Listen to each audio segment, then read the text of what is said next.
Ladies and gentlemen, welcome to yet another episode of the 𝗁𝗍 Shah Show. Today, we have an extremely important guest. I was thinking to get this person on our show since the very beginning. The reason is this person has played a pivotal role in transforming the education system of India. Not only has he ensured that the mainstream education is provided to everybody who deserves, but also attracted the masses, not limiting to the top pedigree students across the globe, but making inclusivity for everybody who wants to learn technology and grow. This individual has built thousands of careers over the span of last 18 years. Please join me in welcoming Dhiraj Poojara. Hi Dhiraj, welcome to the show. Hi Sunny, how are you? I'm doing good. How are you? I'm well. So Dhiraj, this is very interesting and I'm very thankful that you managed to spare some time for us. Thank you. I understand you wake up 5 in the morning and you are constantly busy with your students. Yes. And I believe it's an 18,000 plus Yes. family now. I know you call your students your family. Family. We would like to start by knowing more about you, Dhiraj. Right. Being a 𝗷𝗵𝗵𝗵 alumni, getting into this field. What was that spark that attracted you that I want to be an educator? I want to make sure that I transform the society through my service. And I want to make sure that how am I able to contribute not only to the elite or the most deserving students, but making technology education mainstream for everybody who wants to do it. So let us start by knowing more about you, Dhiraj, and tell me more about what led you to this kind of a career. When I started my first job after 𝗵𝗵𝗶𝗵, which was like the first salary about 9,000 rupees a month, which was equivalent to the EMI of my first car, which I drove to the company. Long before that, I started training people. And the thing which encouraged me to do that was what I found was when I went into this tech field, it was long back. And the trainers who were training me, they were just reading and just teaching me. So it took long for me to understand programming. Now, when I understood the programming by practicing it, I was encouraged by knowing those tools and techniques that we can do something more faster if we know the formulas. So it's like E is equal to MC. So if you know the technique, then you can do faster. So that encouraged me, that faster methods encourage me to take this formulas to masses so that a lot of people can learn. My thinking was, if there are more people around you who are trained, it is you who is going to get help. If there are less people who are trained around you, it's you who's going to face issues. So that particular statement in my mind, that if I have more people around me who are helpful to me in my profession, then I would be doing more good, more relaxed and working on masses. So I wanted to train more people in my field itself. And that is what led me to education after working in software company for 3 years, because my first day in the company was zero productivity, because though I passed it from a great institute and my education was mentored very well in hostels throughout the life. Right. What I found was industry was totally different from academic what we learned.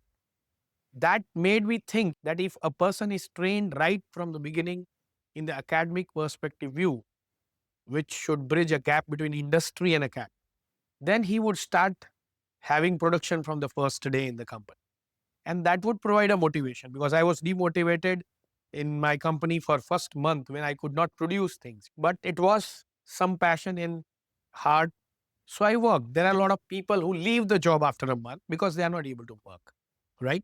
So it's not with everyone that after getting frustrated, they too work on the same thing. So there was certain inspiration and this thought that if I bridge the gap between industry and academic, more young talents would come and help the industry. That led me to education. Very nice. How about, see, you had a great accolade. You were a studious student when you came out. You could have easily made a career in the corporate life and chosen that path. You chose education, you were on a mission, and then most importantly, you chose training young people. Yes. Is there a specific need why you thought that I should be investing in this segment and not focusing on engineering students or postgraduates? Was that a void you were trying to eliminate? Actually, I started my training with engineering students. But what I found was they have become a tree. So it's very difficult to mold a tree. It True. breaks. And luckily, I got a chance to train one young student. By his father's perspective, he wanted him to get trained at younger age. And I found that he was learning faster than what engineering students were doing. And then what I realized is, because he was at a younger age, he has less distractions in life. Right. And he was more focused, as well as more curious about knowing the things rather than completion. He was focusing on doing things, right? Adults normally focus on completion of things. True. That I found out from my study after training one kid whose name is 𝗫𝗫, right now in Amazon with a good salary of 2 crores. And though he scored less percentage in 12th, he is at the right place. The only thing is skill set, which were developed under him at a young age. So he's leading a lot of projects now. And I got a chance to dance in his marriage also. Oh, wonderful. So that's what twisted my brain to move towards younger minds parallelly along with the engineering students, because we have to even train those people who have already reached 20. They also have a chance to grow. But then my mind also got focused on kids starting from age with 5th grade to 6th grade. And because they develop discipline, curiosity faster than the older minds. And that was what led me to go to the younger generation. Wonderful. You have this accolade, Yes. which is you are the teacher to the world's youngest programmer. Yes. Tell us more about it. It was never a goal that I should have trademark that I am the guru of the youngest programmer. It was just working. I was just working on things. Right. And while working, what I found was that why not to go for international certification for kids who are learning? When you are learning, you have skills and you can demonstrate those skills only if you have a platform. Correct. But what if you don't have a platform, how to demonstrate those skills? So that they can be demonstrated by certain kind of international certifications or brand values. So we planned some companies collaborations which are taking international exams, like Java was led by Sun Microsystem. Right now it is led by Oracle. So we planned that our kids should undergo international exams, which will help them to know the level of difficulty they should undergo and the rewarding appreciation of international certified. So I planned that I should motivate them to give exams. Right. And I was not knowing that whether at this age they can give. But at the age of 7 years, the girl gave the exam. She cleared. And mark my words, after Oracle has to change the rules to change the age of giving exams. So you actually Yes. asked them to reduce the age. I never asked them, but there were no age restrictions. Okay. But when this 7 years old gave the exam and she cleared it, Oracle changed the age to 13 years. Okay. So she's one of its kind then. Yes. So now the age of exam is 13, 14 years rather than. But luckily I got a chance and this girl gave the exam under my training and she cleared it, and she was the youngest Java programmer. If you search it on Google, you get it, youngest Oracle Java programmer, 𝗵𝗏𝗏 𝗏𝗏𝗏, who is honored by the awards by CM of Gujarat also. Fantastic. What was that spark in her? What led you to discover that she has this talent that can be nurtured and elevated? So always I believed, that there is no machine to gauge the talents, because there are a lot of tests in the markets. Right. That if I do this, I can come to know I can do this. But what I believe is there is no such machine to gauge such talents. you will have to work if you want to find a pearl in the sea. There is no way that you find the exact location. You will have to dive into the sea. So we just started training kids, and out of the observation, I came to know that there are something more which these kids can perform, and that led me to work more harder on that. And the way they gave me the answers, the project works, I was more destined to work hard and hard onto them to make them younger programmers. Interesting. At that young age, a 7-year-old kid that we would find anywhere in our neighborhood, our friends, and our family, they need to be given a structure to learn things. At the same time, they need to be given their own space, their freedom.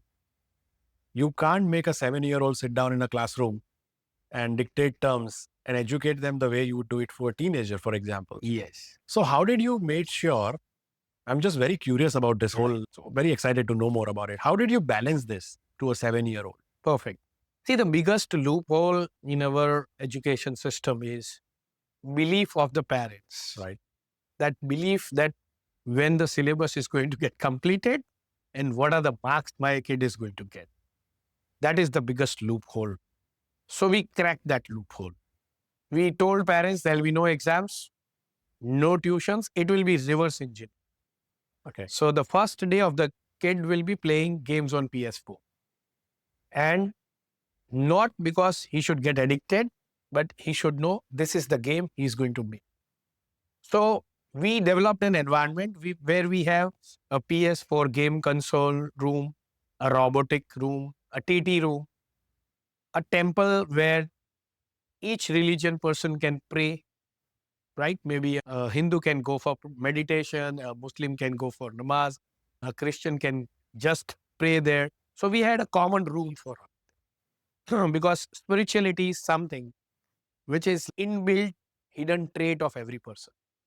It has to be brought out to polish the skills one has. So what we did is we developed this kind of place where everything was there. And the most important part of the human life, the food. So we had a kitchen also. A person can go, make Maggie, make sandwich, eat and start learn. So first and foremost, the ecosystem had no marking systems, no exams for the first year. Only go, dive into the learning, come out with outputs and eat, enjoy and get rewarded. So reward system is very important. So we have a rewarding system. So that led to this 7-year-old Yes. go through the whole thing. Yes. So if you complete this 2 program today, you are going for a movie on Sunday. So you gamified the whole thing. Perfect. So what happens, the kid which was trying to go onto the WhatsApp for the entire night, rather they were programming entire night and by 12 midnight they were submitting. And Sunday, when they were rewarded for a movie, they did not have that passion to watch movie, but they were very happy to get that reward and go to the next assignment. Rewarding system is very important. Minute appreciations, always like an employee who is always looking for appreciation. Students also looks for an appreciation. So this kind of ecosystem was developed, which led kids to learn practically. So we don't go by theory, we go by reverse engineering. The first day of our program is not the Hello World program. Right. It is making the first game of 120 lines. And my first advice to all the programmers is never try to claim the program part. You have to see the code and make the code. The only thing is whatever you make, you should have understood. Rather than knowing by heart, they would have understood each line. So they were very free from that pressure of learning and remembering. And that made them things more interesting. And always a breaks in between, going for a TT, having a cricket match. This always led good things to the students, motivated them to learn. So this ecosystem was built. So if your college has these things with respect to infrastructure, as well as execution is very important. So if I have a TT room but no one is playing, then it doesn't make sense. If I have the best classroom but the best guru is missing, then it doesn't make sense. So what we made important is availability of resources, along with that, availability of the right person to utilize those resources. That was a kind of combination we have done. How do young minds learn programming, and how does it differ as compared to adults learning programming? So when adults are taught, they always, as I told before also, their brain is always focused on completion of things. Right. Completion of syllabus. When do I get my mark sheet, my first certificate? When it comes to younger minds, they have more and more curiosity. If you have taught them to build a robotic car, then they would try to come out with an idea that whether this car can be stopped by my speech commands or not. And in adult mind, what happens if we have given a project to make a car, then they would focus on completion and getting a certificate. So when it comes to adult, we have different reward strategy. We always tell them that out of you who comes to the next level and come out with a good idea will be awarded in Dubai Leadership Award. You will be taken to international platforms. That led them to do more things. So adult has a different strategy. When it comes to younger minds, we appreciated them by offering a Domino's pizza, which always bring them to hunt more and more things. So that was a kind of strategy we used, rewarding strategies, right? They can buy their best toy out of Hamleys. That was one of the good strategy we had. So if you have completed this program in 2 hours, you are the next to go into PS4 room. So that was one good strategy to make them time bound. And later on, they don't have much interest in playing PS4 because they developed interest in coding because they have understood things. Once you don't understand, you don't develop interest. So important thing is we made them understand at the first stage. And that led to these things. So engagement and gamification was the key. Yes. Interesting. I have an important question for you. Are there any gaps in the Indian, or let's say for that matter, a global education system that you identify that needs to be mitigated? There are a lot of gaps when we talk about the Indian system has. The first gap is teachers should not be by need, it should be by passion. So whenever I take seminars, there are thousands of people or students in that. And if I ask that anybody wants to become a teacher, nobody raises the hand. So when it comes to foreign countries, there are a lot of people by choice, by passion, they become teachers. Right. So that leads to accountability of the task you are assigned. So if I am software engineer by profession, by choice, then I'll be having accountability of what task I'm doing. Same thing should be done in teaching profession. At younger age, the people should be inspired that training is one of the fields. If before 10 years, people were inspired that if they would have been a good trainer, today we can see that trainer earns more than what a normal professional earns. You can see a lot of examples in the world today that they have made millions and billions of rupees by training people.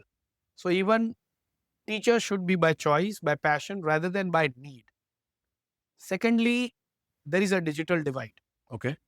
If you ask a computer engineer in India that whether you have a laptop or not, still there are 70% of the students who wants to ask a question to their institute or to their mentors that, is it okay if I come without a laptop? So at that time, I always tell them that if you go on a war and if there is no weapon with you, what happens? So digital divide plays an important role. We should nourish people with digital systems. Even young brain can come and develop an app to donate digitally rather than donate money. You can donate your laptops, your second-handed laptops to the people who don't have laptop. And maybe that system can track that laptop have gone to a lot of people they have earned, they have made their profession out of that. Right. So that digital divide has to be broken. This is one of the gap. Even the curriculum relevancy, which is coming now. is there still in the system. People are being taught the outdated things. Now it has been replaced slowly by the updated things. But against that, the trainers are not updated. Even though the curriculums are updated, but the trainers are not updated. Now again, if you just build a infrastructure or a course, it's not going to make sense. So there is a gap between teachers training in India. Every teacher has to be trained before they dive into training people, because they are going to build the future of India. So there is a gap between. Right.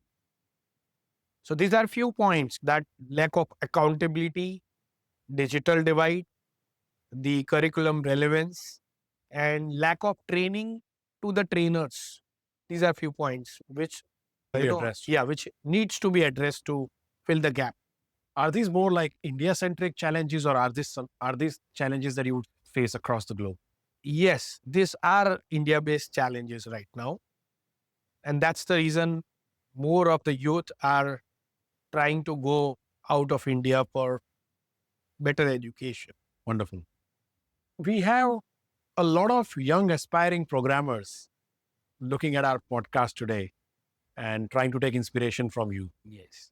And they would want to have some kind of a starting point. Right. So let's say if I'm a young programmer, or I could be anybody at any stage of my career. If I want to learn programming, I want to start, are there any tools, any platforms, any programming languages that you would recommend as an entry point? I always say people that YouTube or the resources online must be used like a dictionary, Okay. not like books. There's a very big difference between the way we take education. There should always be a mentor, a live mentor, an interactive mentor at initial stage, which should initiate you. So once the train is taken on the platform, rest the train will move. But that initiation is very important. I don't suggest that people should go and just refer material online at the initial stage. Right. They should have a right mentor to initiate things. And later stage, when the research starts, they should refer to the online mentors. But interactive trainers and trainers who can keep continuous observation on you, whether the things which you have understood are correctly understood or not, is very important. What about any languages that you would recommend as entry point? I would always say that the roots are very important. Even if the tree is grown, we drop the water on the roots. Right. So roots should be developed. And it always takes time for a big tree to grow.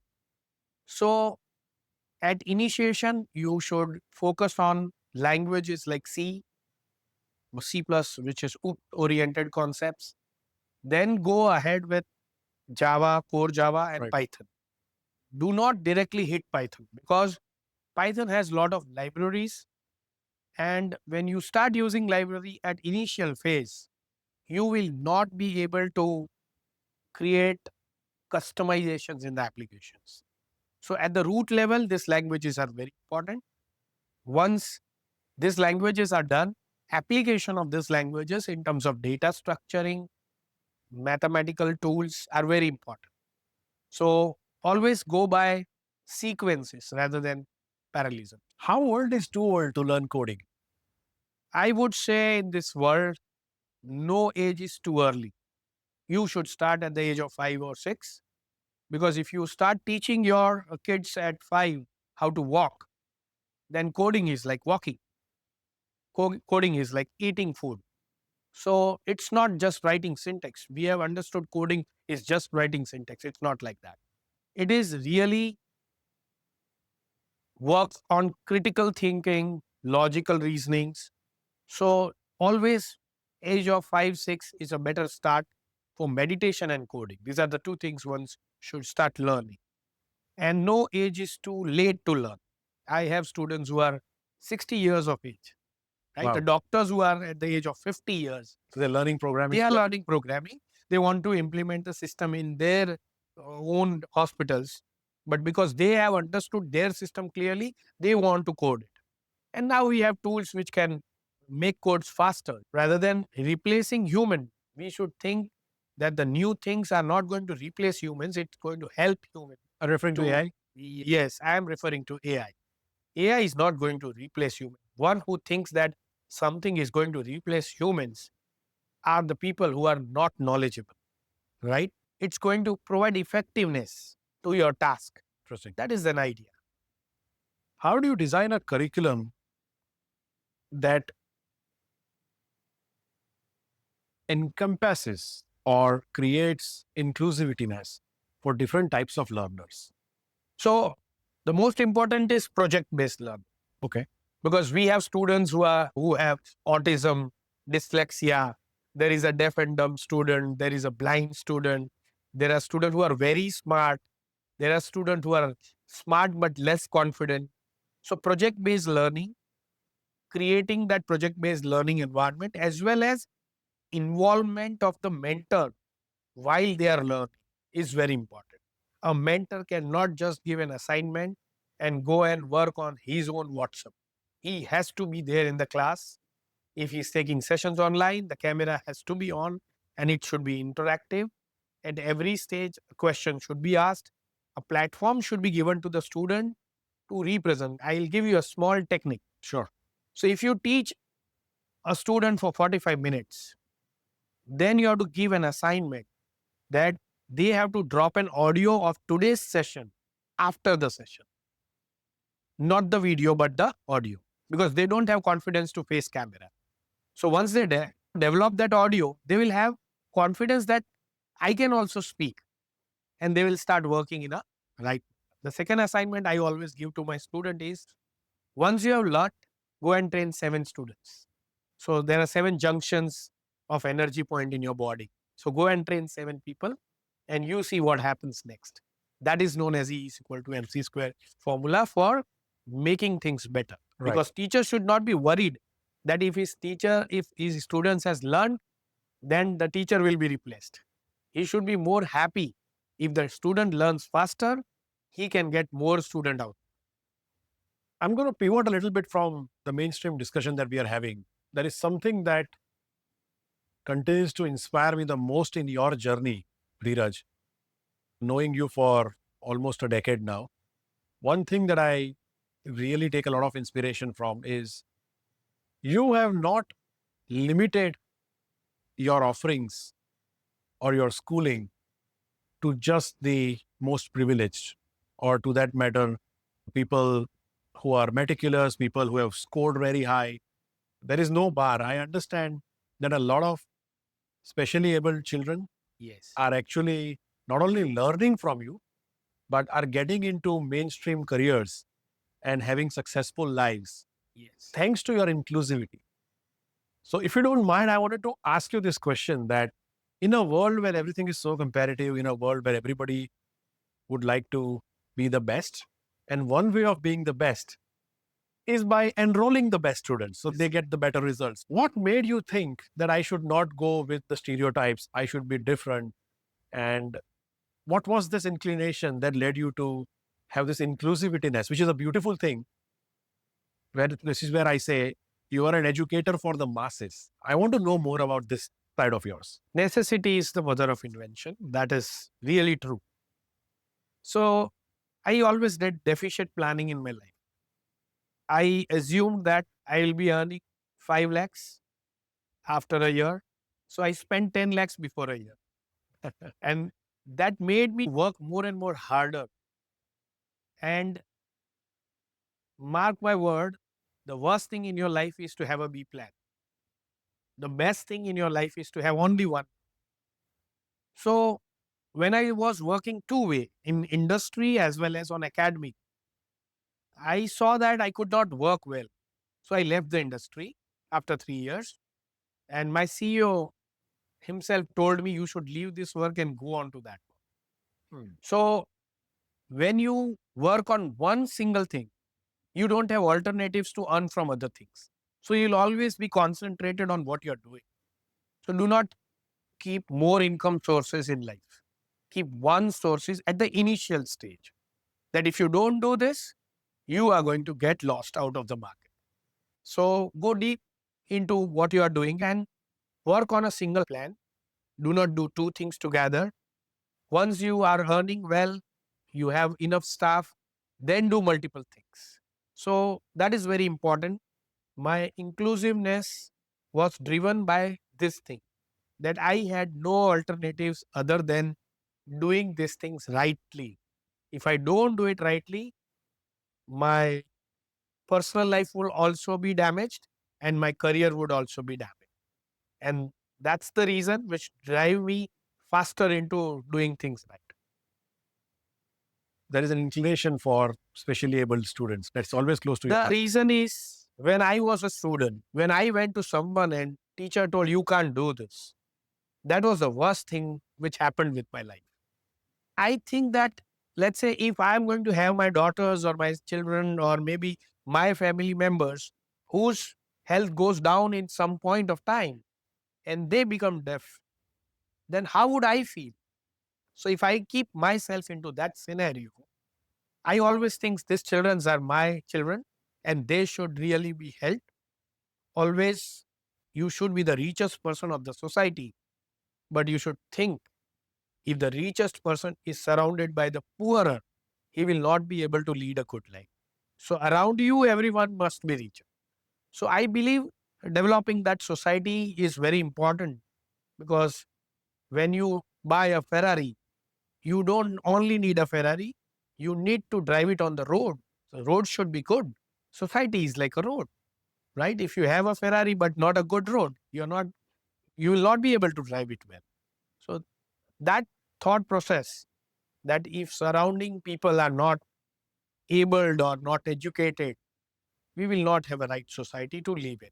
It will not be a peaceful place to live in. That drives me crazy to train more and more people. Very nice. An education system, when you look at a child, having a mentor like you is very important. But there are two other dimensions. You've got to visualize a triangle. There are two other sides to it. One is effective schooling, and the most important side is parents. What role do you think parents and school have to play Perfect. to ensure the education of the child? See, school has played a very important role in my life. I was sent to hostel when I was at a very younger age. My father studied just till second standard, but he made me study in a school where the fees was 1 lakh rupees 25 years back. And the major part was, he let me to go to hostel, which made my leadership quality more and more powerful, because there was always disaster around and I used to solve my problems. So schooling plays an important role. If a school is giving more holidays, drop that school. If there is no sports in the school, drop that school. If school is focusing on just doing PTM, drop that school. Because parents are not supposed to improve the performance of students. They are supposed to love the kids, right? Teachers are one who should focus on improving their performance. So there should not no PTM. There should only be reward ceremonies, right? Your kid has performed well. He has got 20 out of 50. He is rewarded. Parents should get involved in that kind of meeting rather than PTM, because in PTM what happens is, they just say the weaknesses of students. And again, when parents comes with that weakness in the home, doesn't become a place for relaxation. So you need to have such kind of school environment where sports, where extracurriculum activity, along with the updations, and academics also very important. Math should be taken care of. The teachers who are teaching at school should not be allowed to take personal tuitions, so that they don't have a two view towards the different students. This is very important rules which government has brought up, but execution of those rules are very important. For those parents watching our podcast today, if they're interested in getting their students into programming, getting their children into programming, what advice do you have for these parents? I believe there is no first chapter for learning swimming, right? Nobody can just take a pillow and a book and just start learning swimming out of that. You will have to go to the water, and the first lesson is dive yourself into the water. It's very important to take shower before swimming and after swimming, because there is a lot of chlorine water. Same way, it's very important to have a right mentor before diving into the coding, and after coming out of that, the mentor should always be encouraging. So mentor selection is very important, and observing that mentorship by parents is very important. Rather than getting involved, observation is very important. So we are in Ahmedabad, Gandhinagar today. So obviously, for those of our viewers who are in this vicinity, they have access to you. We'll provide all the details about you and your institute in the description below. But tell me more about your accessibility to my audience who is global. There might be people watching this telecast from across the globe.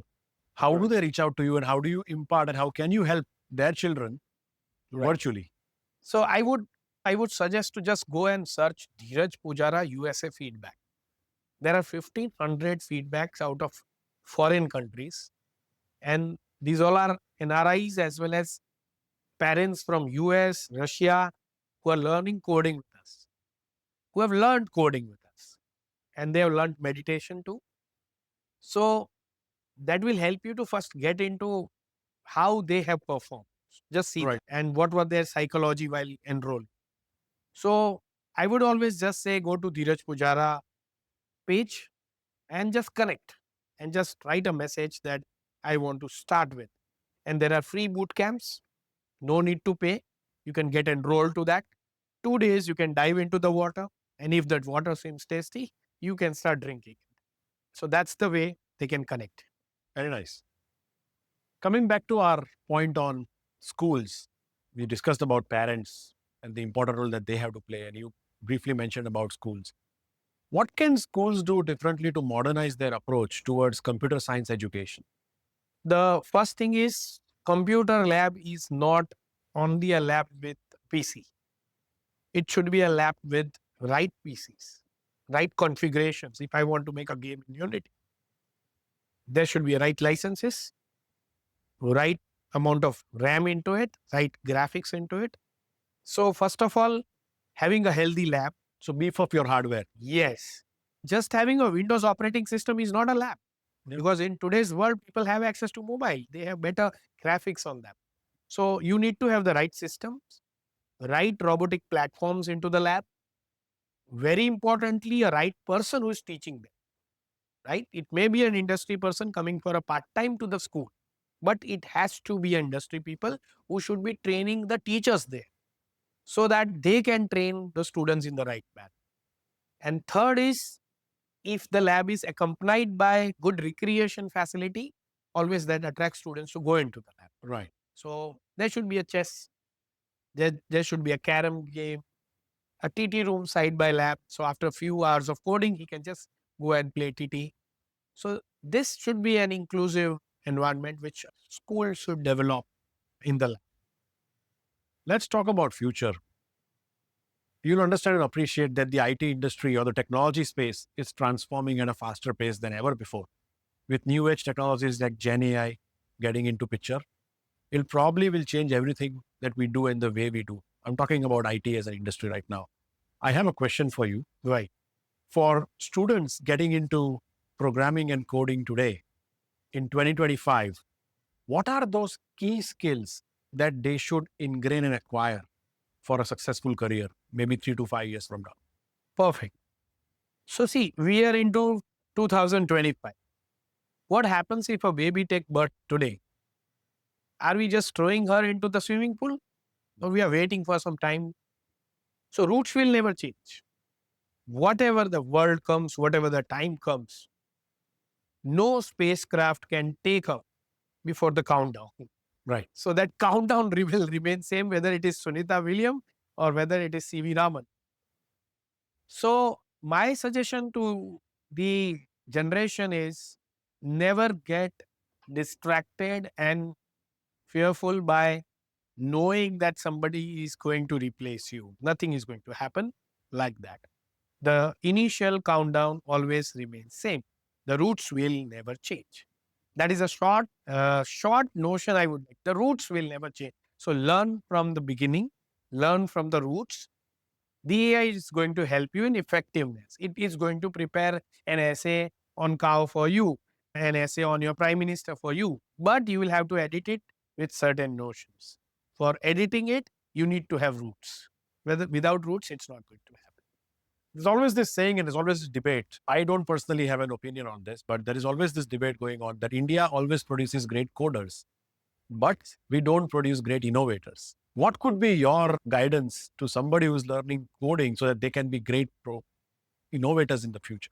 So it's like that all the Indian innovators have gone to USA and they have innovated. So the brains are Indians, but the infrastructure and the rewarding systems are US based or maybe the other countries. So I think so we should develop a rewarding system here that without any demarcation of class, creed or color, we should reward the innovative people. And they should come with an idea and they should be rewarded rightly. That will help innovations to happen in life. Just having a lab is not important. The right person to handle that lab is important. So if I have a good chauffeur-driven car, but I don't have a good chauffeur, it's not going to make sense. The car is going to just be there at my home, right? So it's very important to have a mentor and innovative rewarding systems into our environment, and appreciation, very important. Paid appreciations, no. There should be appreciation based on learning curves and performances. So that will help innovators to come out with good ideas. So you think the ecosystem around us needs to evolve? Yes, it should evolve. And the thinking, right? I should not work for rewards. Yeah. I should work for innovations, but it should be rewarded. We briefly touched upon this, but I want you to elaborate and hence asking you the specific questions. What are your thoughts on AI and its impact on future tech? My first thought is AI is always artificial intelligence. It's not a natural intelligence. So you should understand the word artificial, that it's limited. And it will always be limited. It's going to replace the number of humans working in an ecosystem, not the humans in the ecosystem. Right. So those who are replaced, that means they are not updated. So one should get updated to the environment. Right.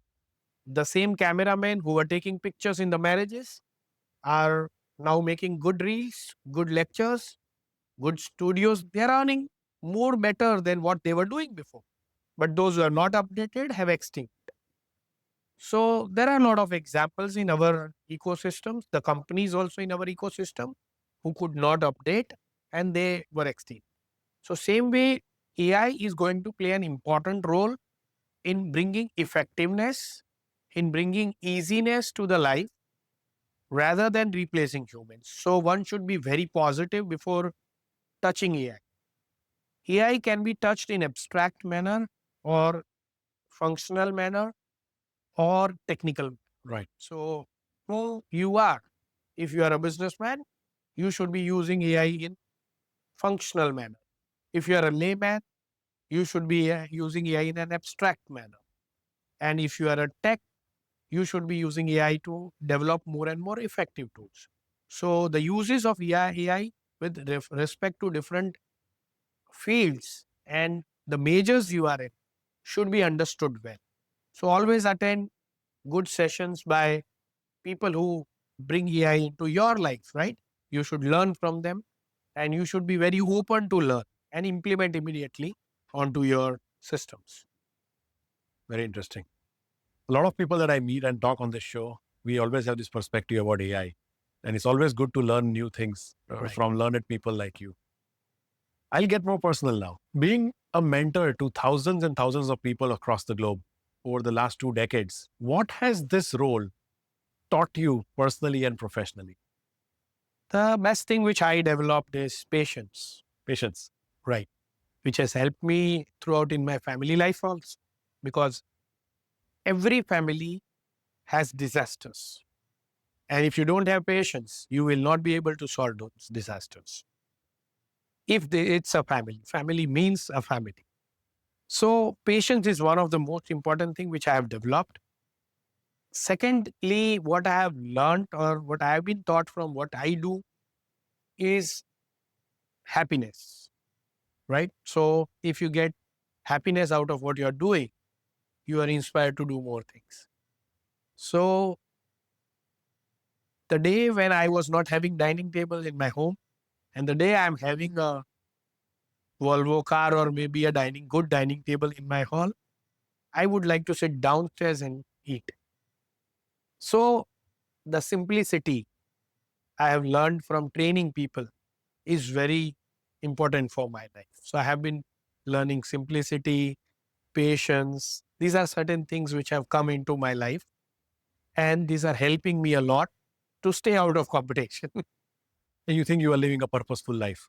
Yes, I have definitely. When you are happy, we feel that it's purposeful. When parents comes and say you that my kid is at this place, I got a message from one of the girl. I don't even remember she studied in my institute. That sir, I am fatherless girl, and today I'm working in Amazon, and I was in a village. Now I brought my mother to Hyderabad, where I'm working, and I'm feeling like I have been trained in your institute with a free of cost. And even I was not knowing whether she studied in my. So that gives me happiness that such kind of services which I have brought to the society are helping people. And she is also now into a mode of helping others. That is very important. Tell me more about this. So in an unfortunate scenario, if any student does not have a parent, do you offer free education to such people? Yes, we have a very free IT education, online systems, interactive with the coders, where you just have to come and send a message that I don't have father and this is my father's death certificate. The entire IT education, skill set development will happen by us free of cost, and we will make sure you are placed in the right company. Quite remarkable. So you almost adopt those children to make them successful. I believe rather than adopting, what we say is, I am getting a chance to have a kid. That is what my perspective is. Very nice. I wish the world has more people like you, Dhiraj. Thank you. Thank you very much. One final piece of advice. Right. We have a young coder watching us today. Right. What is that key takeaway that you would give as a mentor that the person can remember for the rest of his or her life?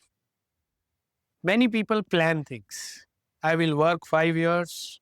I will enjoy next 5 years. Then I will pray for the next 5 years. And then I'll die.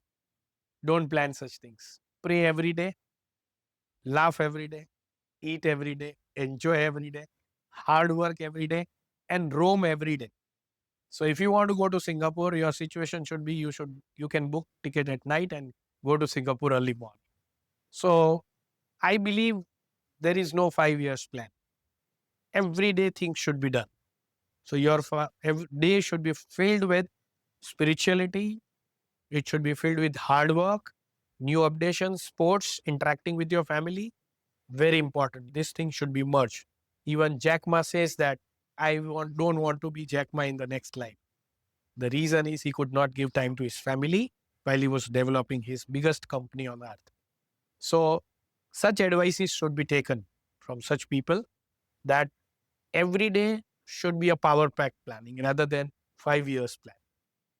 Very interesting. This has been really insightful, Dhiraj. I'm very happy the way this podcast has progressed. And I think a lot of information and inspiration that you were able to extract from a mentor like you is going to certainly impact a lot of lives positively. And that's been the purpose of this show all this while. So thank you so much for being with us once again. Ladies and gentlemen, a person who's lived his life with a lot of purpose, a true educator who's built an education system, not just for himself, not just for the privileged, but also for everybody who wants to be a part of it.